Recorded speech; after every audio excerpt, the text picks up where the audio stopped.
Estilo. Iniciamos.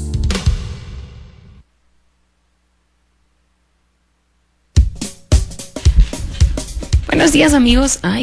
¿Cómo están? Buenos días. Muchas gracias por estar con nosotros en otro programa de Hogar y Estilo. Hoy arrancamos una semana más, 5 de marzo del 2018. Esperamos que usted esté disfrutando de la programación del 90.5 y de la cadena Radio Punto. A nuestros amigos que nos escuchan en diferentes partes de Guatemala y fuera de Guatemala, también un fuerte abrazo y un saludo muy grande para ustedes. Esperamos que estén en comunicación.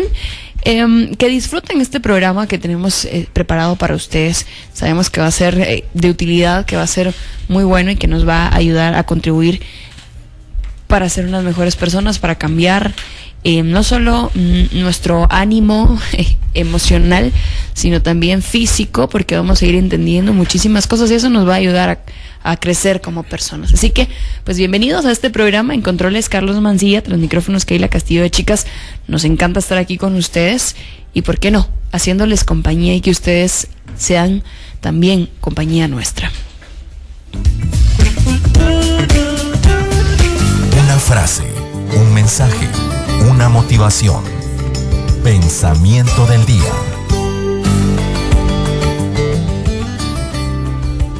Nuestro pensamiento del día dice: vive en el presente sin olvidar el pasado, pero siempre mirando hacia el futuro.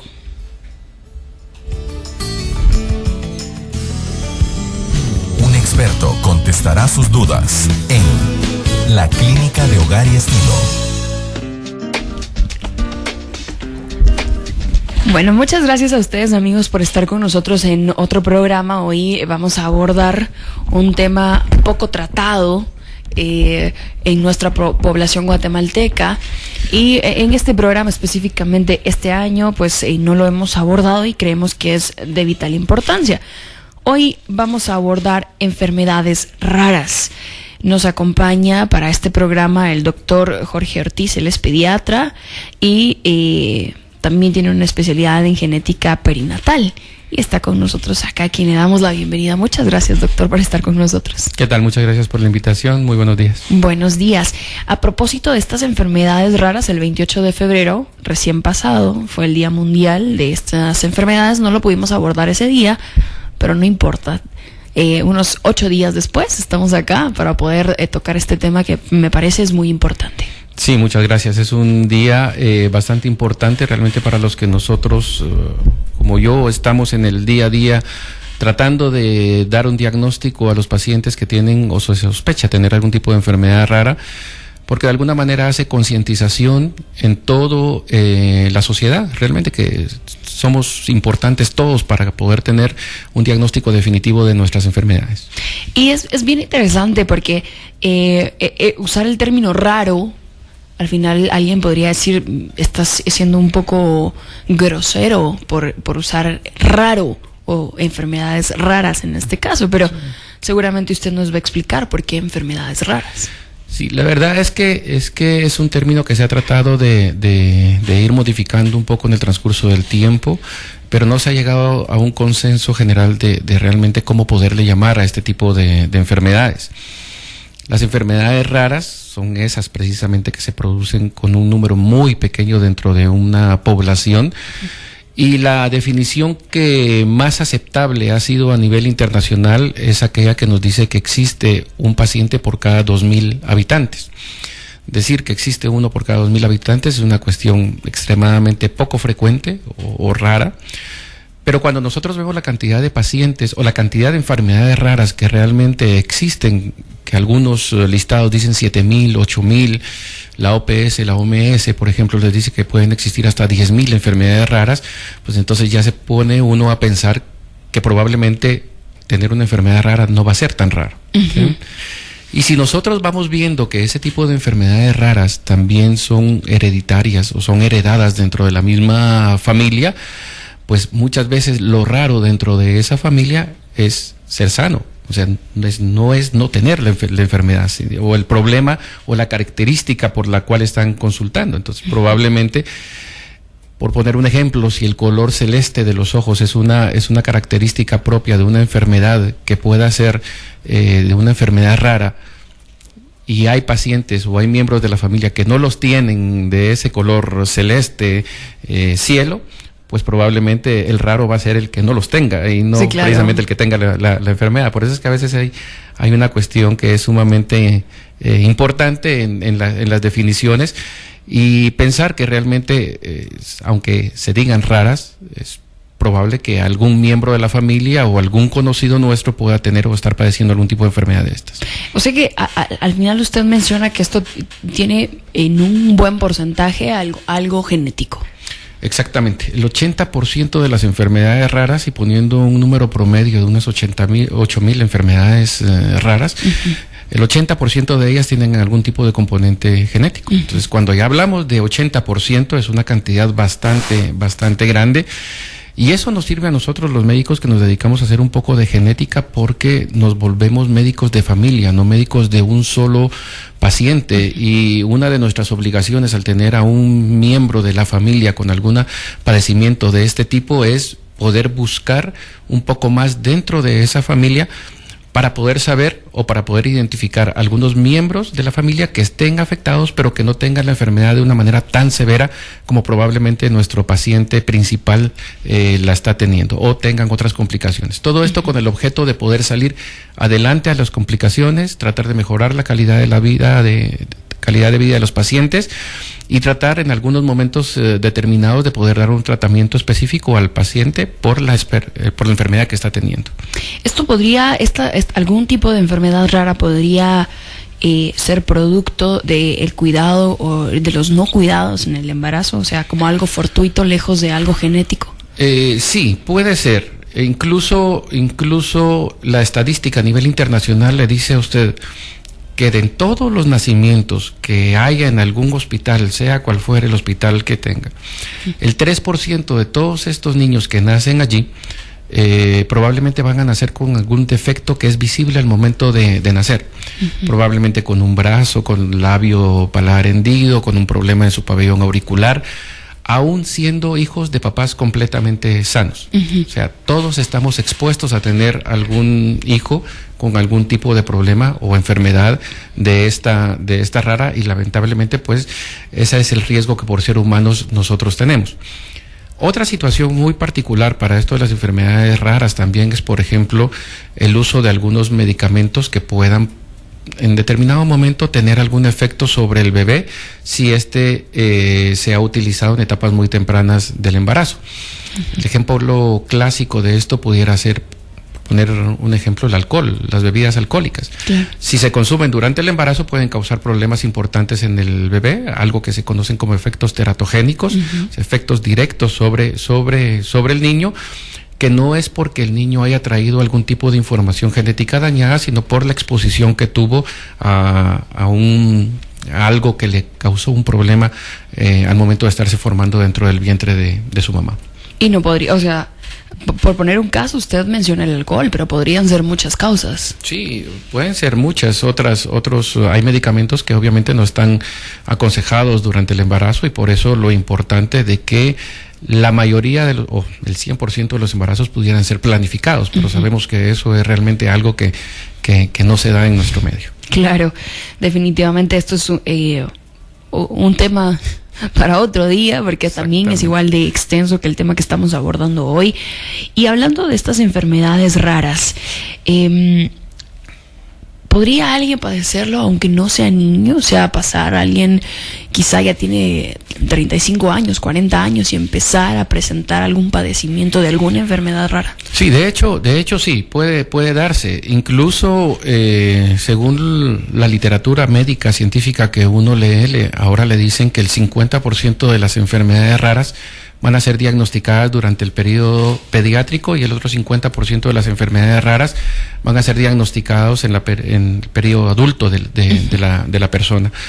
Entonces, cuando nosotros vemos ya dentro del gremio médico quién es el responsable de identificar un paciente con una enfermedad rara, la verdad es que todos estamos expuestos, cualquiera fuera nuestra especialidad, y si nosotros vemos tanto niños como adultos, es importante que nosotros estemos considerando o pensando que probablemente esa tos, ese catarro, esa gripe constante que no se quita, pueda ser originada por alguna enfermedad de base, y no simplemente tener alguna tos o un catarro que ya va a ser pasajero y dejarlo pasar.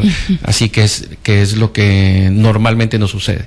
Lastimosamente dentro de nuestras sociedades, y eso no hablo solo de Guatemala, sino de muchos países, muchos lugares, nosotros tenemos una cultura muy curativa, pero no una cultura preventiva de las enfermedades. Entonces, no tenemos un médico de cabecera que nos esté revisando anualmente, por ejemplo. No tenemos un médico con quien acudir de forma inmediata a la hora de tener algún tipo de enfermedad común. Mucho menos vamos a tener un médico con quien ir a la hora de padecer algún tipo de problema crónico. Hasta que tenemos el problema crónico, cualquiera fuera la enfermedad, es que nosotros buscamos algún especialista, pero probablemente nosotros pudimos haber prevenido algunas de estas complicaciones o hubiésemos diagnosticado temprano a este paciente sin que le produjeran complicaciones que probablemente ya son irreversibles a la salud y en la vida de este paciente. El problema que veo yo acá, doctor, y no es por llevarle la contraria, pero usted tiene toda la razón, no tenemos una cultura preventiva en salud y además nuestro sistema de salud tampoco es como el más propicio para que nosotros consideremos esto. En realidad estamos mucho más enfocados en otras cosas, aparentemente prioridades, y que si ahora no estoy presentando ningún tipo, no sé por qué le tendría que prestar atención. No es que entremos en debate, no es el punto, es solo que es posible que en algún momento en la mente de los guatemaltecos esto llegue a ocurrir. Pensar, en estos momentos mi prioridad es realmente mi alimentación, porque, cualquier otro tipo de cosas. Entonces esto sería ideal, pero también tendría que ir de la mano con el sistema de salud. Es un punto muy importante el que usted toca, y es allí donde se debería de hacer esa concientización dentro de la sociedad, en que hay alternativas para poder buscar una respuesta a los problemas de salud que me aquejan a mí o a un familiar. Y muchas veces no porque el primer médico le haya dicho esto no tiene cura o esto va a seguir haciendo lo mismo, y si yo muestro o no estoy conforme con una respuesta como estas, pues no está de mal una segunda o una tercera opinión para poder estar nosotros tranquilos de que lo que estamos recibiendo como un diagnóstico nos satisface a nosotros, y lo mejor es que al recibir un tratamiento de ese diagnóstico nos alivia los problemas que nosotros estamos teniendo. Completamente de acuerdo. Vamos a ir a una pausa. Al volver seguimos abordando este tema. Enfermedades raras es el título de hoy. Nos acompaña el doctor Jorge Ortiz, él es pediatra y también tiene una especialidad en genética perinatal. Está con nosotros en el programa. Si usted tiene alguna duda, alguna pregunta, quisiera preguntar, hay algo que le inquieta, quizá usted tiene algún diagnóstico que no está muy claro y pues quiere abordarlo hoy, lo puede hacer. 55 10 40 12, nuestro número de comunicación a través del WhatsApp, 24 12 95 70, 24 12 95 90. Nuestras líneas también están habilitadas. Ya volvemos. El título de hoy, el doctor Jorge Ortiz nos acompaña, él es pediatra y tiene una especialidad en genética perinatal.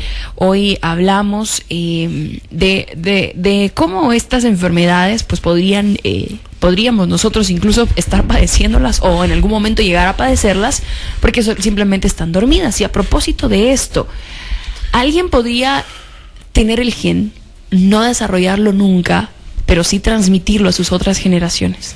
Qué bueno que me preguntó eso, porque sí.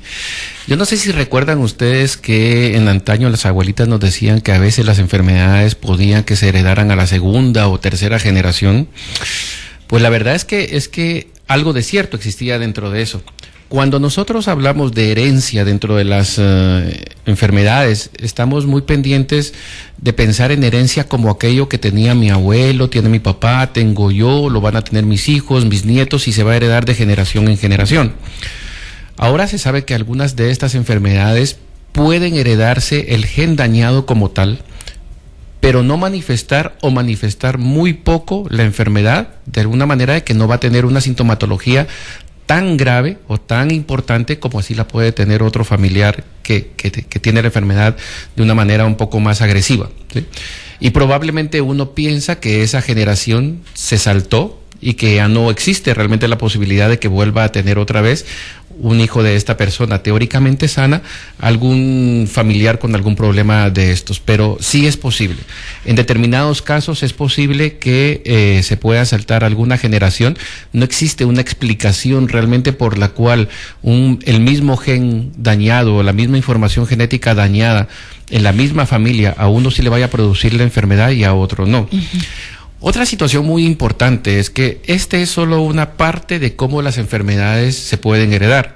Otra de las formas como normalmente se pueden heredar las enfermedades es que en comunidades muy cerradas o cuando se casan dentro de familiares, todos los que vivimos sobre esta tierra tenemos información genética dañada, que cuando la información genética dañada es de papá, la de mamá actúa, porque al final estamos formados de dos informaciones genéticas, y viceversa, cuando la de mamá está dañada, la de papá actúa, y eso de alguna manera hace que nuestros organismos sobrevivan a pesar de poder tener alguna información genética dañada dentro de nuestro organismo.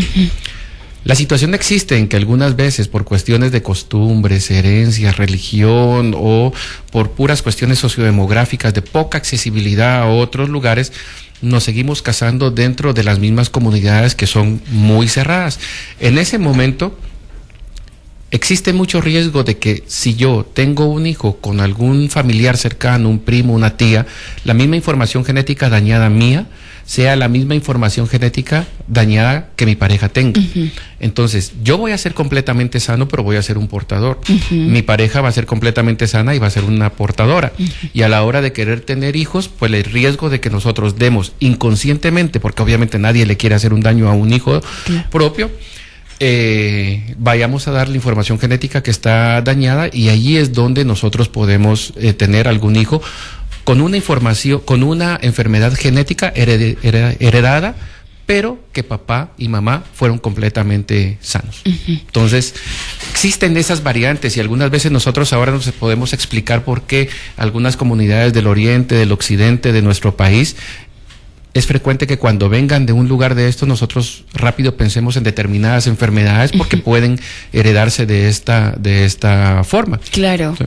Y no necesariamente tendría que ser un familiar, sino, usted lo decía, por el grupo demográfico. Es porque en esta región podría presentarse de acuerdo a, no sé. Y existen casos de casos, porque así una persona guatemalteca se vaya al otro lado del mundo, el riesgo sigue existiendo, porque al final estos son probabilidades y nadie nos puede decir a nosotros que mi información genética dañada no vaya a ser la misma que de la otra persona que va a ser mi pareja, así sea del otro lado del mundo. Eso es puras probabilidades. Y ahora, hablando de la información genética dañada, ¿podría ser que alguien tenga una información genética de un tipo de enfermedad, alguien de otro tipo, y al unirlas el tercer individuo, en el caso de los hijos, podría padecer de las dos? ¿Es posible?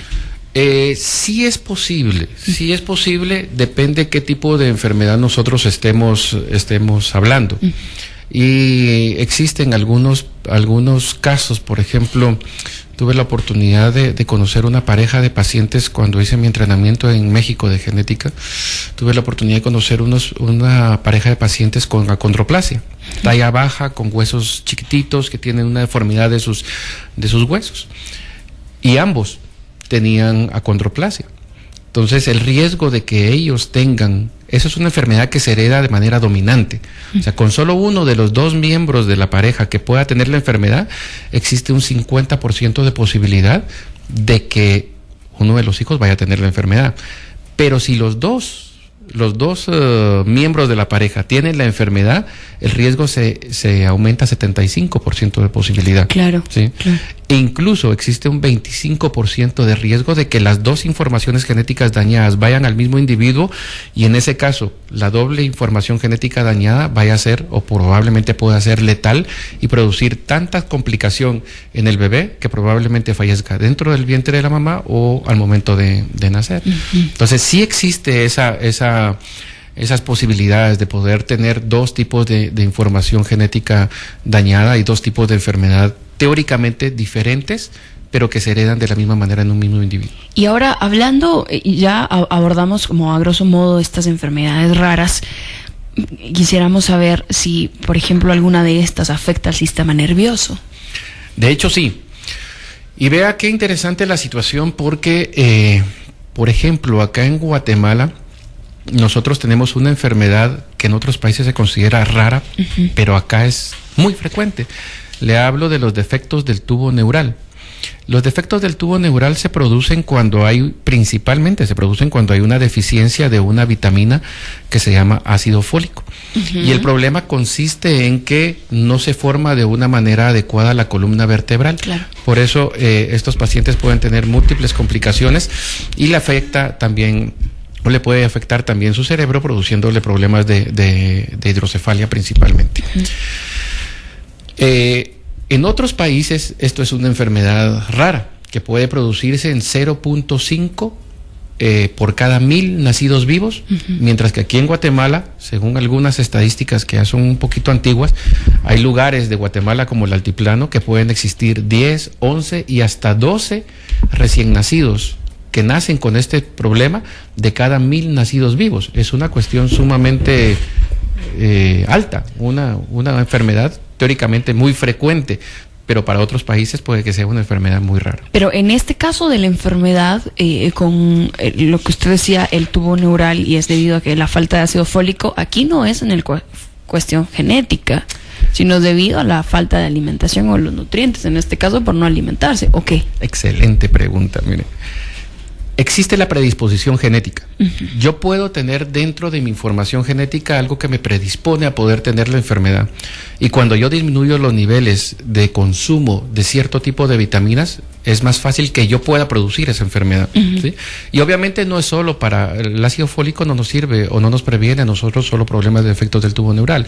Hay otra cantidad de enfermedades, incluyendo algunos cánceres de colon, por ejemplo, que nos puede prevenir, y otro tipo de malformaciones. Puede ser que yo tenga una deficiencia tan severa por un problema de malnutrición propia, que solo el hecho de tener la malnutrición ya me pueda predisponer a mí a tener ese tipo de problema. O puede ser que yo tenga la deficiencia nutricional más la predisposición genética.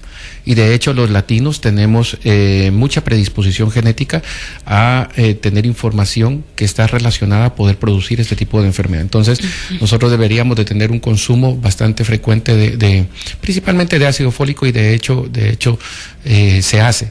De hecho, se fortifican algunos alimentos para poder disminuir un poquito o contrarrestar las deficiencias de ácido fólico que normalmente tenemos.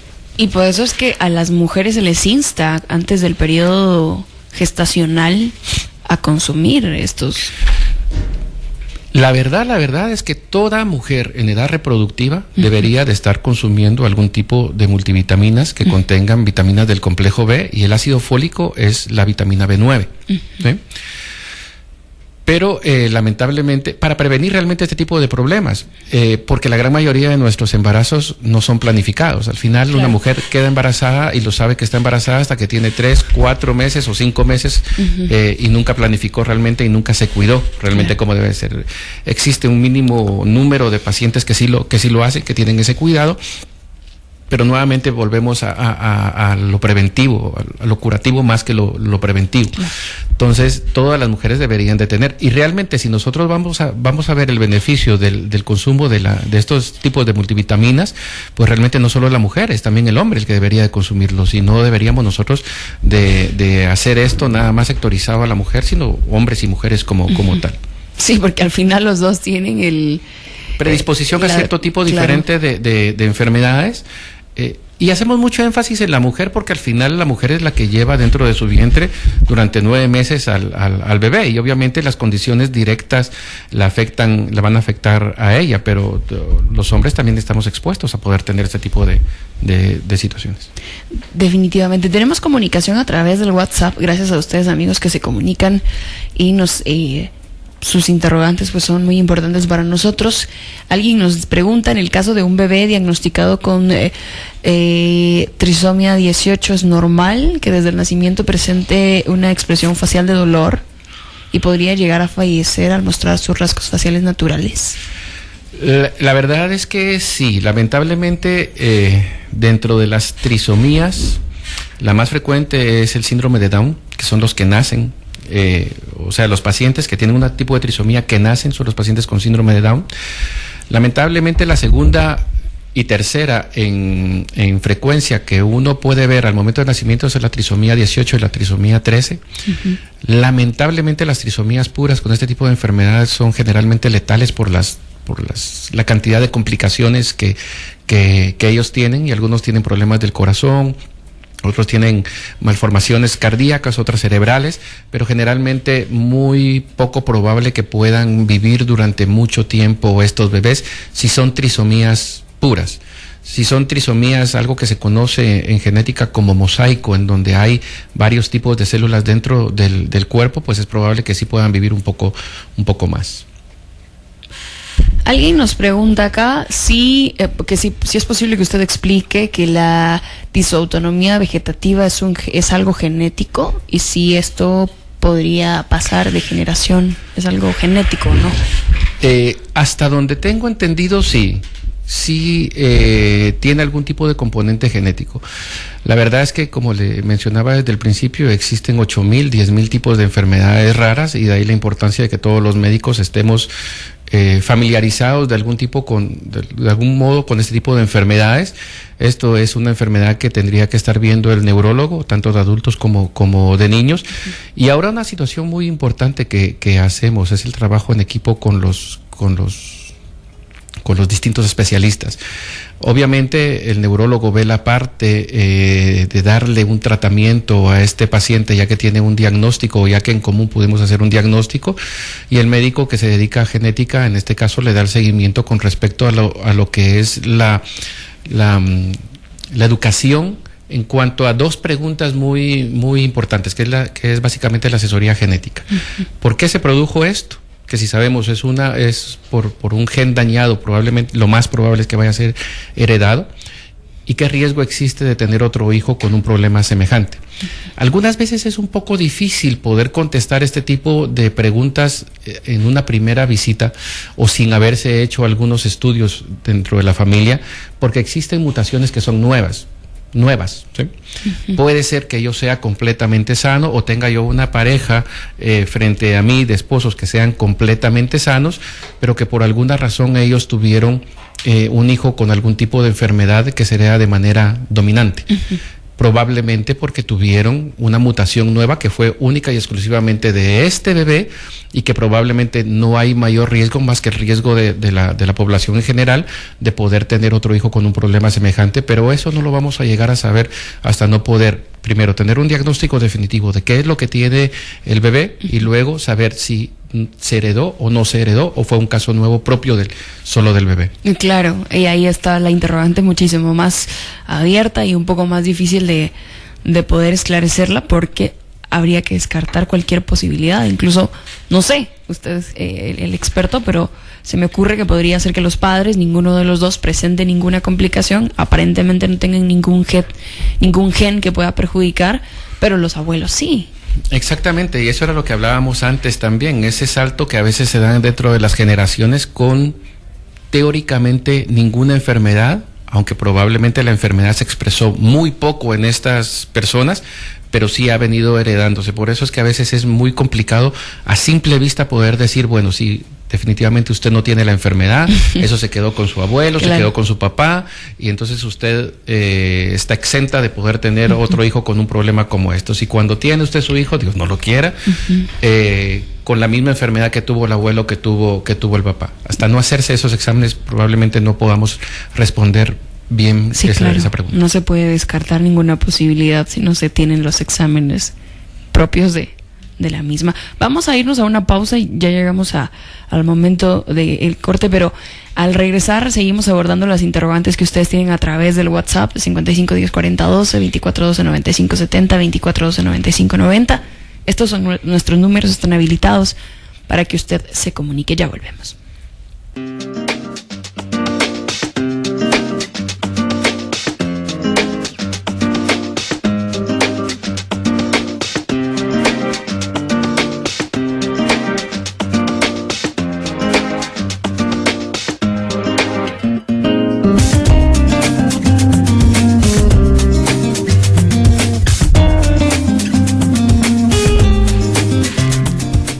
Estamos de vuelta, gracias por seguir con nosotros, amigos. Qué bueno que tenemos comunicación a través del WhatsApp, tenemos muchas preguntas.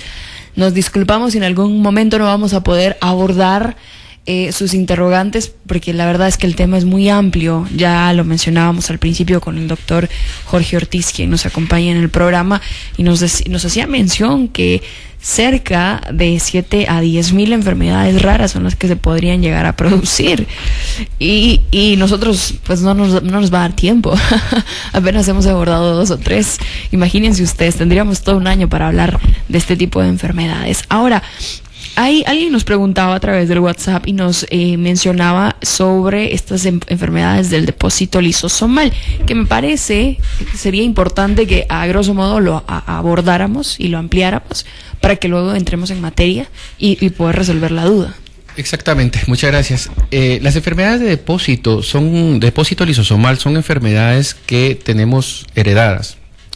Recibimos información genética dañada de papá, información genética dañada de mamá, y dentro de nuestro paciente que tiene o padece este tipo de enfermedad, esa información genética dañada no va a producirnos a nosotros dentro del cuerpo una sustancia que se encarga de limpiar otras. Entonces, básicamente es como que nosotros acumuláramos basura dentro de nuestra casa, en donde llegará un momento en el que esa basura se nos comience a salir por las ventanas, por la puerta, por todos lados, y obviamente nos va a causar a nosotros enfermedad y nos va a causar la muerte. Lamentablemente este tipo de enfermedades son muy poco conocidas, y les digo que lamentablemente porque ahora ya existen ciertos tipos de tratamiento específicos para cada una de estas enfermedades.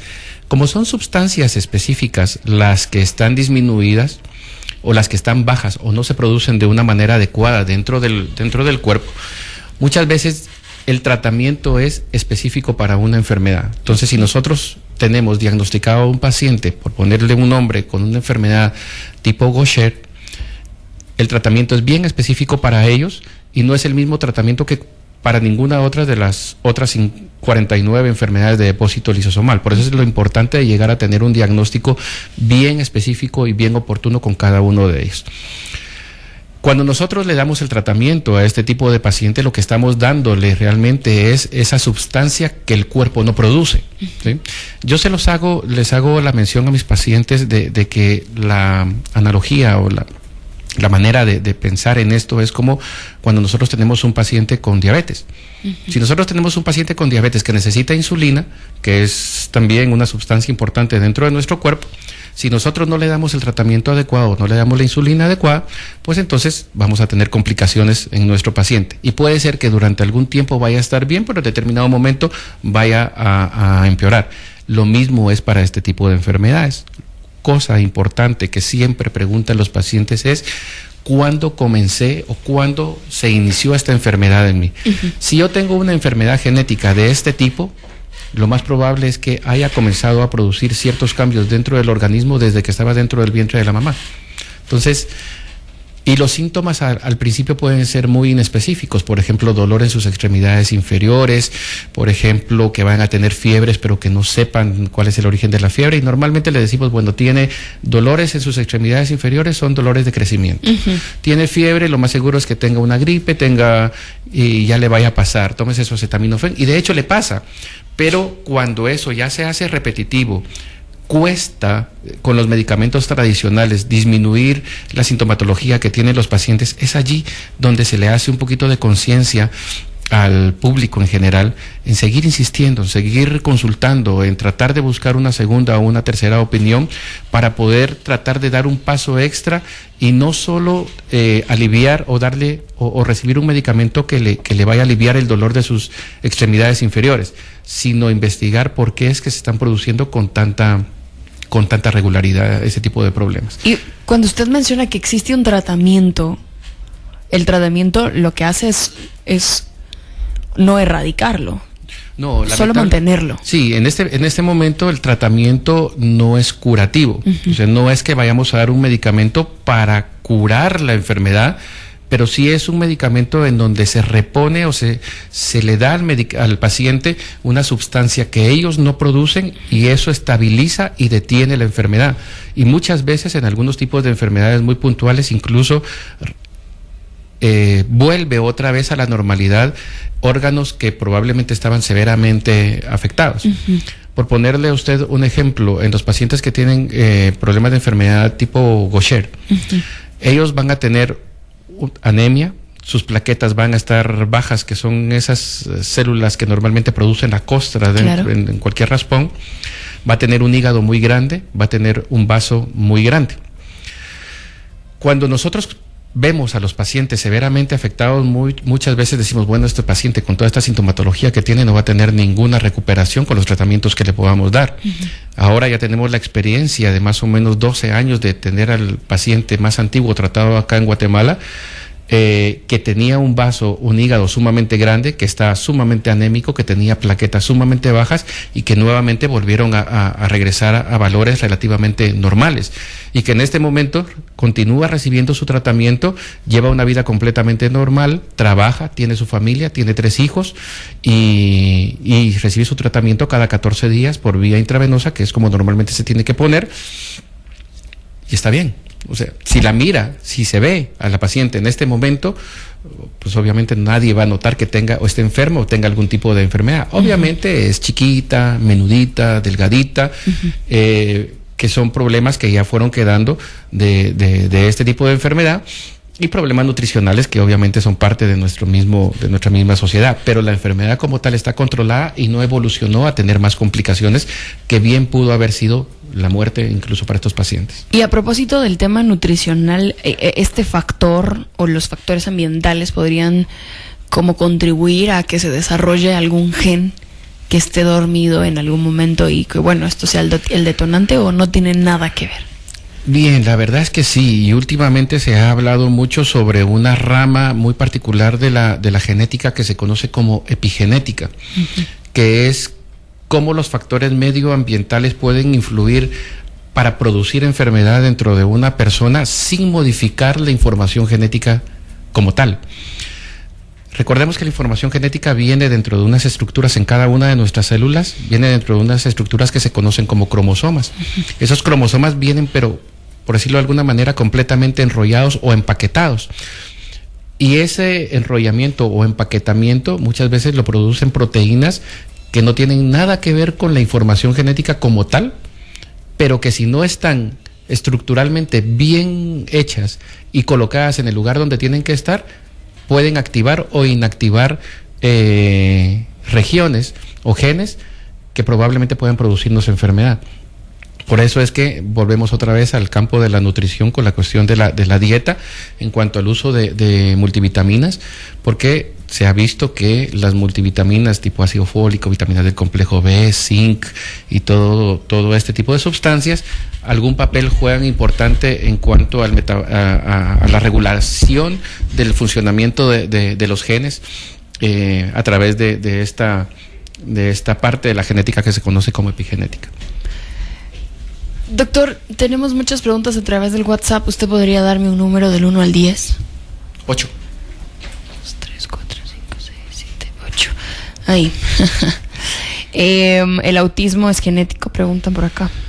Existen el autismo es un espectro realmente de problemas o de condiciones que pueden llevar a un paciente a poder tener este tipo de condición. Algunos pacientes con algún tipo específico de autismo puede que sean o tengan alguna predisposición genética o producto de la enfermedad genética o del daño a información genética se ha producido el problema del autismo. Alguien también, bueno, de hecho 3 personas aisladas. Una nos pregunta si el problema de la tiroides podría ser hereditario. Alguien más nos pregunta si el hipertiroidismo y el hipotiroidismo. Entonces, uniendo las 3, ¿tendría algo que ver? Algunas veces sí, y depende, porque al final el hipotiroidismo o el hipertiroidismo pueden venir asociados a otro tipo de enfermedad de base. Por ejemplo, si hablamos de hipotiroidismo congénito, que es lo que se trata de encontrar a través de los programas de tamizaje neonatal, probablemente sí pueda ser hereditario, ¿sí? Si hablamos nosotros de hipotiroidismo asociado a ¿qué le digo?, deficiencia de yodo, probablemente pueda ser un problema más nutricional. Entonces, depende un poco, y es a veces allí lo importante que también conversábamos, creo, en un principio, es que muchas veces nosotros nos quedamos con ese diagnóstico que obviamente está correcto, es bueno, y que lo comenzamos a tratar, pero muchas veces no investigamos el por qué nosotros tenemos un hipotiroidismo o un hipertiroidismo, si eso está asociado a una enfermedad extra de base o no. Alguien nos pregunta algo un poco más allá de las enfermedades, especialmente en el tema del tipo de sangre. Vamos a darle pie porque es una pregunta que en algún momento a todos nos podría dar curiosidad. Ella hace un caso hipotético. Mi hija es de tipo de sangre O negativo y mi hijo es A negativo. Hipotéticamente, si ellos llegaran a casarse, porque me imagino que entre sus hijos no se van a casar, ¿podría existir algún riesgo? Bueno, de hecho, creo que sí hay... Es muy bueno que se pregunte este tipo de situaciones porque uno de los exámenes que siempre van a hacer los ginecólogos a la hora de querer comenzar a planificar un embarazo es el tipo de sangre de las personas. Uh-huh. Existe cierta probabilidad con ciertos tipos de grupos de sangre en donde hayan algún tipo de enfermedad, pero no son enfermedades hereditarias o no son enfermedades genéticas como tal, sino el problema básicamente en esto es la incompatibilidad que puede existir entre la sangre del bebé y la sangre de la mamá en ese momento, porque al final, por raros que puedan ser los grupos de sangre, si por azares del destino la mamá tiene un grupo de sangre A positivo o A negativo y el bebé va a tener un grupo de sangre igual, pues en ese caso no hay mayor complicación. Por eso es que es importante no solo conocer los grupos de sangre de los papás, uh-huh, sino que al momento de nacer el bebé, el grupo de sangre del bebé también. Uh-huh. Ok. Alguien nos pregunta rápidamente, porque ya se nos acabó el tiempo, ¿podrían hablar un poco rápido del síndrome de Sjögren? Tengo fiebres y también hipertensión. Nos saludan por acá.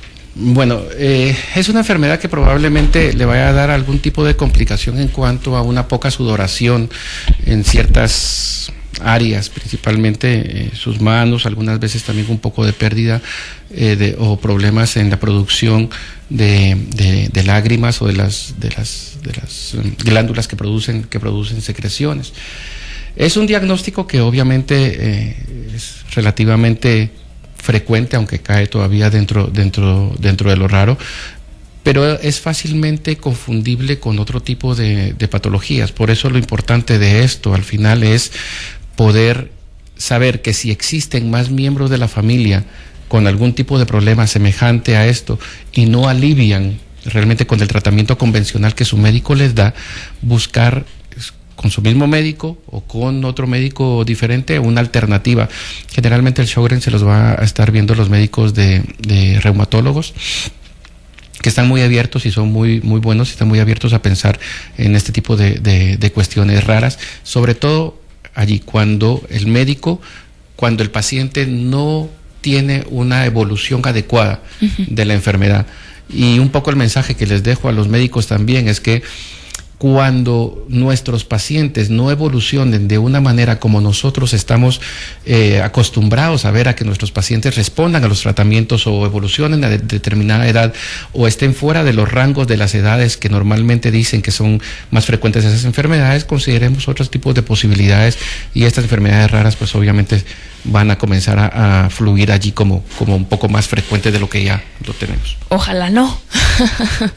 Ojalá no, pero bueno, ya decía el doctor que en cuestión genética cualquiera podría, de hecho yo me atrevería a decir, yo no soy genetista, doctor, usted lo sabe perfectamente, pero me atrevería a pensar que todos tenemos alguna cosa diferente, quizá dormida, quizá no la vamos a desarrollar, pero seguramente todos en algún momento podríamos llegar a tener un gen, sí, así, un tanto diferente. De hecho podemos tener genes un poquito diferentes que nos predispongan a tener este tipo de enfermedades raras y haciendo eco al comentario que usted hacía hace unos instantes, Yo preferiría como médico o como persona, si yo tengo algún gen dañado dentro de mi organismo, poder saber cuál es mi predisposición. Porque si yo sé que voy a tener alguna predisposición genética, algún tipo de cáncer, a diabetes, a hipertensión, yo puedo desde este momento, sin haber desarrollado la enfermedad como tal, poder hacer algunos cambios a mi estilo de vida. Ahora, si yo sé que tengo esa predisposición genética y no le hago ningún cambio a mi estilo de vida y sigo exactamente igual, soy sedentario, no hago ejercicio, como en exceso, tengo obesidad, pues obviamente tarde o temprano me va a dar la diabetes, ¿verdad? Claro. Y aquí también entramos a otro punto y esto lo dejamos para otro día porque el tiempo ya no nos alcanza. Pero ¿qué tal si alguien sabe y todavía no se ha desarrollado la sugestión? ¿No podría ser que esto se acelere? Creo que esta es una pregunta que va a quedar abierta porque ya no tenemos tiempo. Exactamente. Muchas gracias. Pues gracias a usted, doctor, por acompañarnos. A ustedes, amigos que se comunicaron con nosotros a través del WhatsApp, muchas gracias por su comunicación. A través del WhatsApp nos pedían información de usted, doctor. Algún número de teléfono donde comunicarse, donde encontrarlo, alguna página para escribirle algún mensaje. Con o algo. gusto, si quiere, yo le dejo a usted acá los datos para poder comunicarse conmigo y poder responderles alguna inquietud a los radioescuchas. Ah, ok. Entonces el doctor nos va a dar la información y usted podría comunicarse con nosotros para que nosotros le enviemos esta información. Nos acompañó el doctor Jorge Ortiz, él es pediatra, también genetista. Perinatal. Está con nosotros en el programa. Hemos terminado y la verdad es que el tema que abordamos es muy extenso. No nos dio tiempo de poder abordarlo todo, sin embargo, lo que abordamos creemos que nos va a ser de utilidad. Nuevamente, doctor, muchas gracias. A ustedes muchas gracias por la invitación. Acá en el programa. En controles, Carlos Mancilla, tras micrófonos, Keila Castillo de Chicas. Deseándoles a ustedes que tengan un excelente lunes e invitándolos a que nos acompañen en otro programa más de Hogar y Estilo. Que se la pasen bien.